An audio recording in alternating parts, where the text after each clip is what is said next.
సుఖ శాంతులను చేకూర్చు శుభయోగ నరసింహుడు.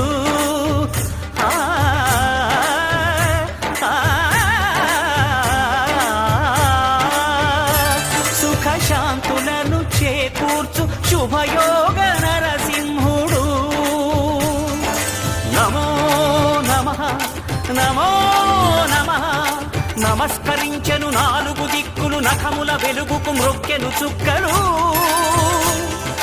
గోపుర రూపము దాల్చినది ఆ దివ్య సుదర్శన చక్రము, మంగళహారతులిచ్చినది మహాకాల చక్రము. శ్రీకర శుభకర ప్రణవ స్వరూప లక్ష్మీ నరసింహ, 14 లోకములన్నీ మ్రొక్కే జ్వాలా నరసింహ.